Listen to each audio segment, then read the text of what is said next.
The Undercover Economist Strikes Back by Tim Harford. Picture this: London, 1949. Christmas is just around the corner. Inside the prestigious London School of Economics, a room full of the world's brightest economic minds has gathered for what they think will be just another seminar. But today, something unusual is about to happen. The speaker isn't some celebrated professor with a string of accomplishments. He's a shy middle-aged student from New Zealand who recently failed to get his sociology degree. Oh, and he's wheeled in a machine. This thing is extraordinary. 7 feet tall, made of clear plastic tanks, pipes, and sluice gates, all filled with water dyed a vibrant, shocking pink. It looks like something a mad scientist might build if they were designing an aquarium for an alien species. The Nobel Prize-winning professors scattered around the room are staring. Some are whispering. A few are actually laughing. What could this bizarre contraption possibly have to do with economics? The shy New Zealander, Bill Phillips, steps forward. There's a cigarette perpetually near his lips. He fiddles with a pump at the back, salvaged from a World War II bomber, mind you, and with a screech that sounds like an angry kitchen blender, the pink water begins to flow. It moves from tank to tank, through dams and gates, representing the flow of money through an entire country's economy. Within 5 minutes, the laughter dies. It's replaced by stunned silence, then an electric buzz of astonishment. These brilliant minds are witnessing something unprecedented, the world's first-ever computer model of an economy. Bill Phillips, the guy who couldn't pass sociology, had built a machine that could solve complex equations in minutes, equations that would take a room full of mathematicians weeks to crack. He'd literally built the economy in a box. This isn't just a quirky footnote in history. It's the foundation of a powerful idea. The economy isn't some mystical, unknowable force of nature. It's a machine. Sure, it's complex, but it's still a machine. And like any machine, it can break down. But here's the hopeful part. If we can understand how it works, we can learn how to fix it. That's the journey we're taking today, guided by Tim Harford in his book, The Undercover Economist Strikes Back. Harford has sold millions of books because he possesses a rare gift.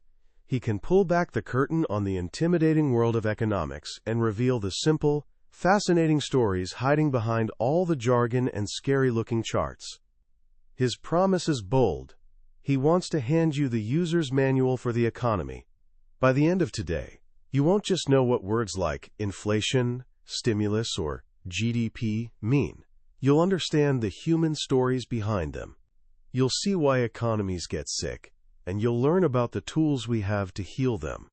You'll start seeing the world through an economist's eyes, not as a cold set of numbers, but as a fascinating puzzle about people, choices, and how we can build a better world together. So let's begin. Let's pop the hood on this incredible machine and see what makes it tick.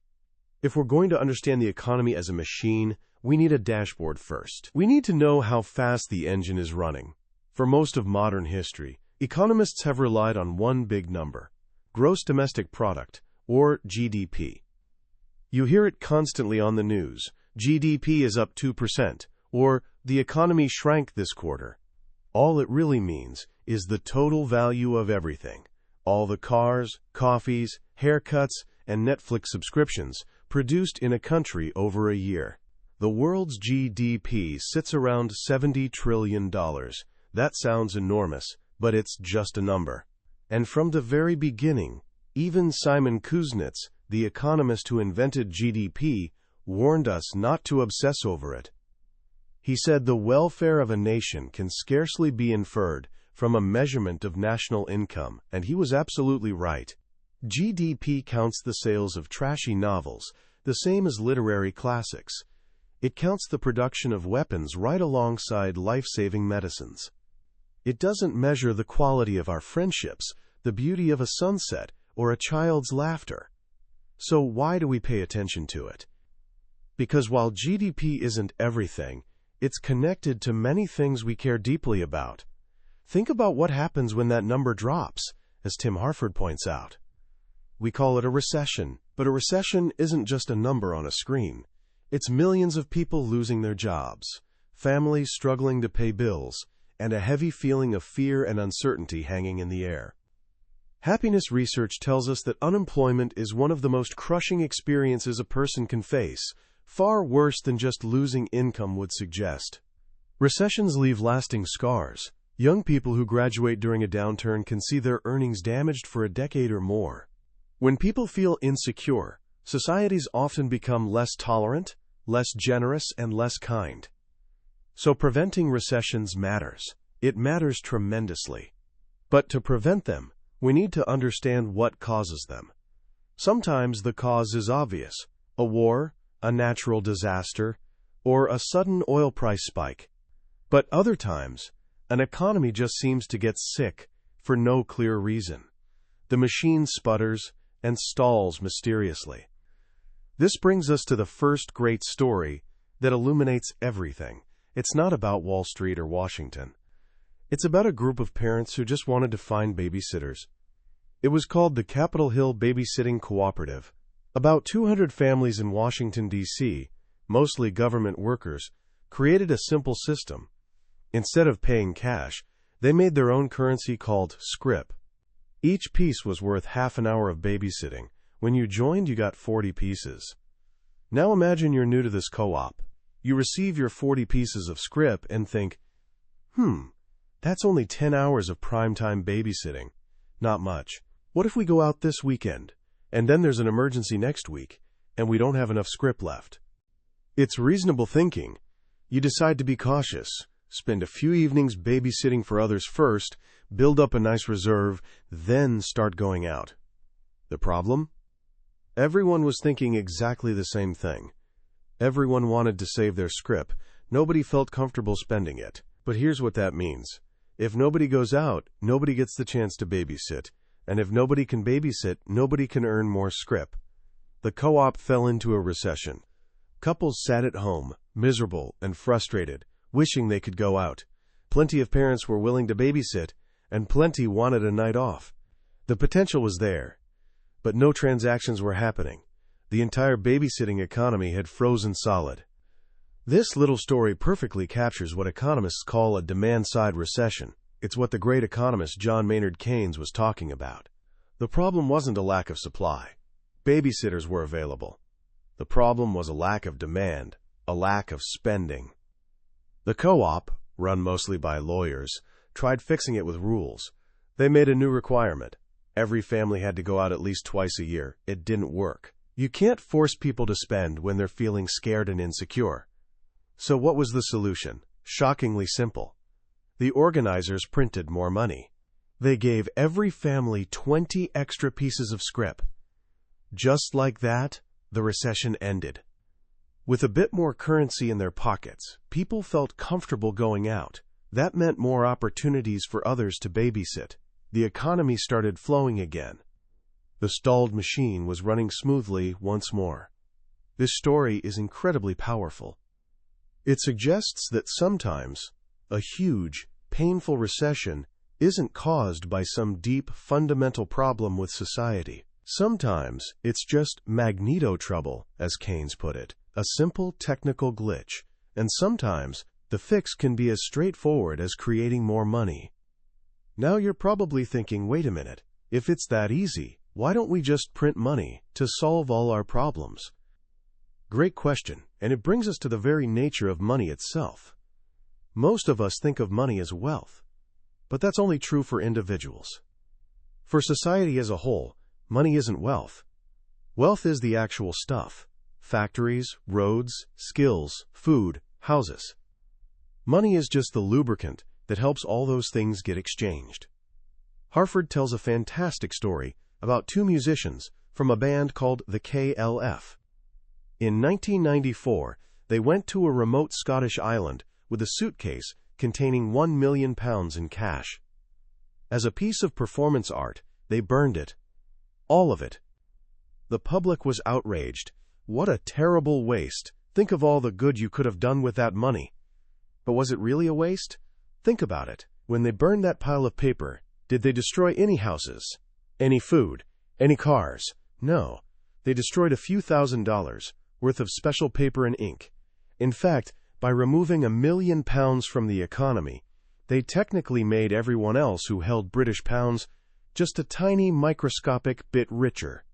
Prices across the country would, theoretically, fall by an infinitesimal amount to adjust. Money, Harford explains, is a story we all agree to believe in. It doesn't need any intrinsic value. He tells us about the island of Yap in the Pacific, where for centuries the currency was giant stone wheels called rai. Some were bigger than a person and weighed as much as a car, almost impossible to move. So how did they use them as money? They didn't move them at all. If someone wanted to buy something, they would publicly announce that ownership of a particular stone had changed. Everyone knows that stone leaning against my hut now belongs to Tim. The stone never budged. The real currency was the shared memory of the village. One of the most valuable stones on the island had sunk to the ocean floor in a storm generations ago. Nobody had seen it for 100 years, but everyone knew who owned it, and it was still used in transactions. Sounds crazy, right? But is it any crazier than our system? For years, paper money was just a promise, a claim on gold sitting in a vault nobody ever saw. Now it's not even a claim on gold. It's a claim on, well, nothing. It has value only because we all believe it has value. Money has 3 jobs. It's a medium of exchange. It lets a baker buy shoes without finding a shoemaker who wants bread. It's a store of value. You can save it for later. And it's a unit of account. It's the ruler we use to measure everything else's value. When currency works well, it does all 3 jobs. But when a government gets desperate and starts printing too much, things fall apart. This is called hyperinflation. We saw a glimpse of this in the babysitting co-op. After they fixed the recession by printing more scrip, they kept printing. Soon there was too much. Everyone wanted to go out, but nobody wanted to stay in and babysit. The result? Another recession. In the real world, it gets much, much worse. In Zimbabwe in 2008, the government printed so much money that prices doubled every single day. They printed a $100 trillion bill, a 1 with 14 zeros after it. A wheelbarrow full of cash might buy you a loaf of bread. Money stopped being a store of value. Your life savings could become worthless overnight. It stopped being a useful medium of exchange. And it stopped being a unit of account. Nobody knew what anything was really worth anymore. The entire economic machine melts down. The story of how Brazil cured its own terrible hyperinflation in the 1990s is fascinating. Their currency, the cruzeiro, was losing value by the day. So a group of economists came up with a wild idea. They introduced a new, completely imaginary currency, a ghost currency called the URV. Nothing was actually priced in URVs. You couldn't hold one in your hand. But every price tag in every store showed 2 prices. The price in ever-inflating cruzeiros and the price in stable URVs. Your salary was quoted in URVs. A loaf of bread was always 1 URV. That 1 URV might be 1,000 cruzeiros on Monday and 1,200 on Tuesday, but in people's minds, the price was stable. The URV became the new unit of account, the new ruler for value. After a few months, people were so used to thinking in URVs that the government simply abolished the cruzeiro and made the ghost currency real. Just like that, inflation stopped. They'd fixed the machine by changing the story people told themselves about money. This brings us to a crucial question. If printing too little money causes recession and printing too much causes hyperinflation, how much is just right? Most modern central banks, like the Federal Reserve, aim for a little bit of inflation, usually around 2% per year. Why not 0? For one, a little inflation acts as a buffer. If you aim for 0 and miss, you can get deflation, where prices actually fall. That sounds nice, but it's a disaster. If you knew the price of a new TV would be lower next month, you'd wait to buy it. Everyone would. Spending would freeze, and the economy would fall into a trap. But there's a more subtle reason, rooted in human psychology. We hate seeing our wages cut in nominal terms. If your boss told you they were cutting your pay from $20 an hour to $19, you'd be furious. But if they gave you a 2% raise when inflation was at 4%, you'd be getting a real pay cut, but you wouldn't feel nearly as upset. A little inflation greases the wheels of the labor market, allowing these adjustments to happen without causing outrage. So we have one set of tools for fixing the economy: monetary policy. That's all the stuff about printing money, inflation, and interest rates, usually handled by a central bank. But what if that's not enough? What if, like in the 2008 financial crisis, the central bank cuts interest rates all the way to zero, and the economy is still stuck? This is where Keynes comes back in with his most famous and most controversial idea: fiscal stimulus. This is the idea that the government itself should step in and start spending money to boost demand. Keynes once famously wrote that if the government buried old bottles filled with banknotes in abandoned coal mines and let private companies dig them up, it would be better than nothing. The digging would create jobs, the workers would spend their wages, and the economy would get moving again. It sounds absurd, and Keynes knew it. His point was that it would be much better to spend money on something useful, like building roads, bridges, or schools. But even a completely pointless project could, theoretically, help during a deep slump. This brings us to the idea of the, quote, spending multiplier. If the government spends $1 million, does the economy grow by exactly $1 million, more, less? Imagine the government spends $1 million hiring construction workers to fix potholes. The multiplier is at least 1. $1 million is spent, the economy grows by $1 million. But it doesn't stop there. The construction workers take their paychecks and go out for dinner. The restaurant owner uses that income to buy supplies.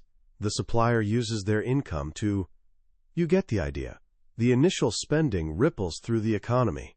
The multiplier could be 1.5, or even 2. $1 million of government spending could create $2 million of economic activity. It's like a free lunch, but, and this is huge, it only works under very specific conditions. It only works when the economy is in a deep slump, like the babysitting co-op. It only works when there are lots of unemployed people and idle factories just waiting to be put to use. If the government tries this when the economy is already running at full capacity, it doesn't work. You just pull workers and resources away from the private sector. The government spends $1 million. The private sector shrinks by $1 million. The multiplier is 0. And all you get is inflation. This is the great debate that erupts after every economic crisis. One side says, we need stimulus. The multiplier is big. The other says, stimulus is wasteful. It just creates debt and inflation. The multiplier is 0. So how do we know who's right? How can we tell if we're in a babysitting recession, where stimulus is the answer, or something else entirely? This brings us to our second great economic parable, the prison camp recession. During World War II, an economist named R.A. Radford was held in a German prisoner of war camp. He noticed something fascinating. A complex economy had sprung up spontaneously. Prisoners received regular parcels from the Red Cross containing chocolate, jam, coffee, and cigarettes. But not everyone valued these things equally. French prisoners were desperate for coffee. The English wanted tea. So a market emerged, with cigarettes as currency. A chocolate bar might cost 2 cigarettes. A can of jam, 4. Middlemen emerged, speaking different languages, connecting buyers and sellers. Prices changed based on supply and demand. When hungry new prisoners arrived, food prices would rise. Then, toward the war's end, the Red Cross parcels stopped coming, the supply of goods dried up. And the prison camp economy fell into deep recession. Trade volume collapsed. But this was a completely different kind of recession from the babysitting co-op. The problem wasn't a lack of demand. Prisoners were as hungry as ever. The problem was a failure of supply. There was simply less stuff to go around. This perfectly illustrates the classical view of economics. In this view, the economy is a well-oiled machine that adapts efficiently to outside shocks. The problem isn't magneto trouble inside the engine. The problem is that the road is bumpy. In this case, No amount of stimulus or money printing inside the camp could have solved anything. The only solution was for the Red Cross parcels to start arriving again. So this is the fundamental dilemma for anyone trying to manage an economy. Are you facing a Keynesian, demand-side problem like the babysitting co-op, or a classical supply-side problem like the prison camp? If it's a babysitting problem, you need to boost demand with stimulus.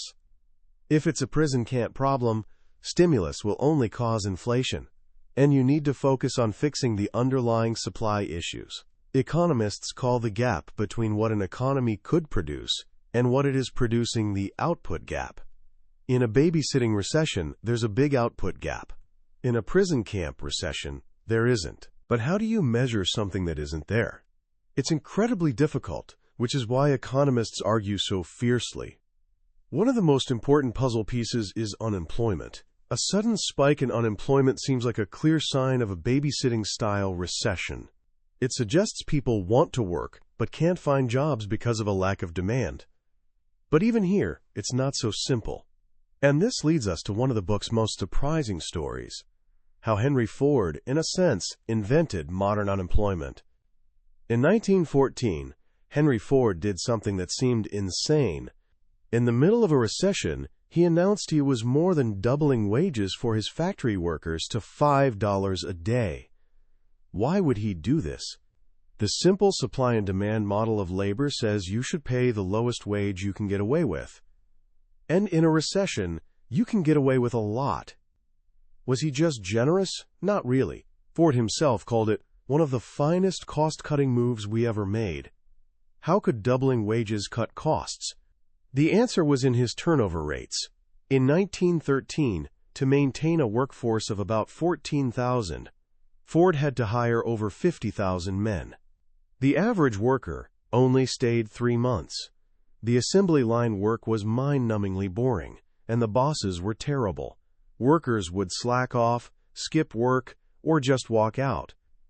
The $5 day changed everything. Suddenly, a Ford job was the best job in town. Workers became, as one observer noted, absolutely docile. They showed up on time, worked hard, and didn't cause trouble, because they knew they couldn't find a job that good anywhere else. Productivity soared. Ford was paying more, but getting much more out of his workers. Profits went up. This is what economists call efficiency wages. It's often good business to pay more than the market rate. But think about what this does to the labor market. It creates a division: the lucky insiders with these great jobs, and the outsiders left unemployed, desperate to get in. This kind of unemployment is different. It's not just a temporary feature of a recession. It's structural, built into how the system works.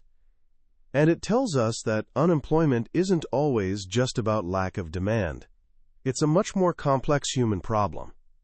As we near the end of our journey, we can see that the simple metaphor of the economy as a machine starts to get complicated. It's a machine built and operated by flawed, emotional, and often unpredictable human beings. This is why, Harford argues, macroeconomics needs to broaden its horizons. For a long time, the field became very abstract, full of elegant mathematical models that had one big problem: they didn't have any banks in them. Economists just assumed the financial system worked perfectly, connecting savers and borrowers. The 2008 crisis was a brutal reminder that you can't understand the modern economy if you ignore the banks.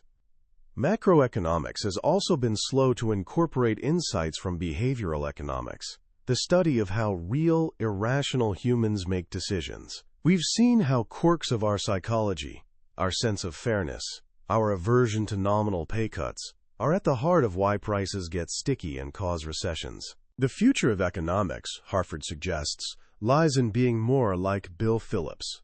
Phillips was an engineer, a tinkerer, a sociologist, and an economist.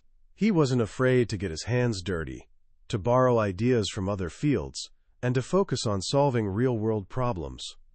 He understood that economics isn't just about math, it's about history, psychology, and institutions.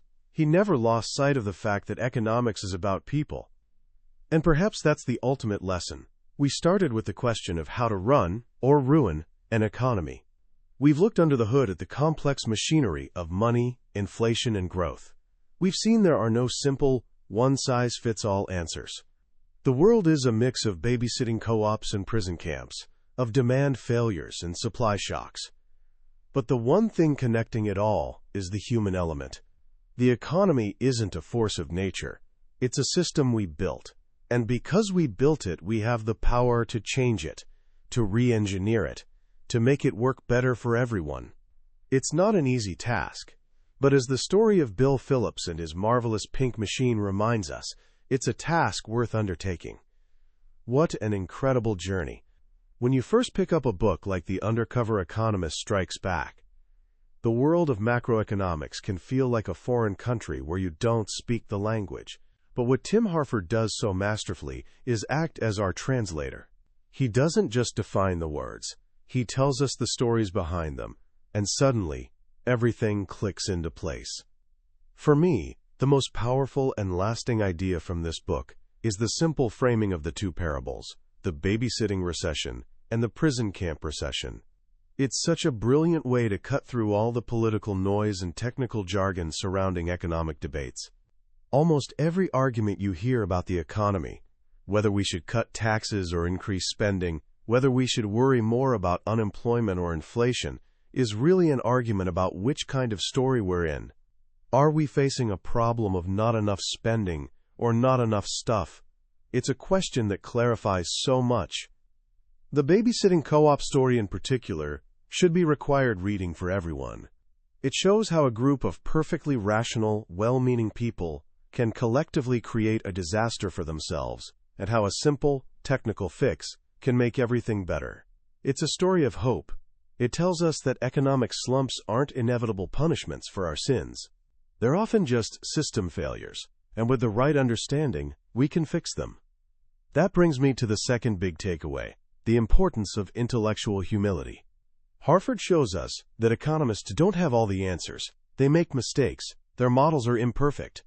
The story of Harvard professors and their spreadsheet error that influenced global policy is a sobering reminder that we should be skeptical of anyone claiming to have found a simple, ironclad law of economics.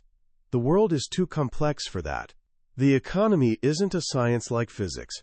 It's more like medicine, a blend of science, art, and educated guessing, where the patient is always changing.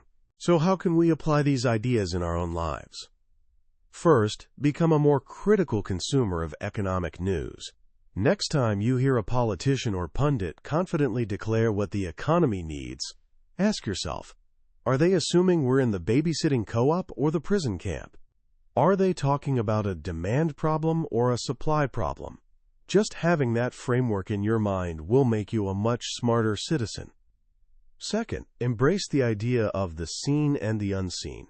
When you hear a simple solution to a complex problem, always ask, and then what happens? If we cut taxes, who benefits and where does the money come from? If we increase spending, what are the ripple effects?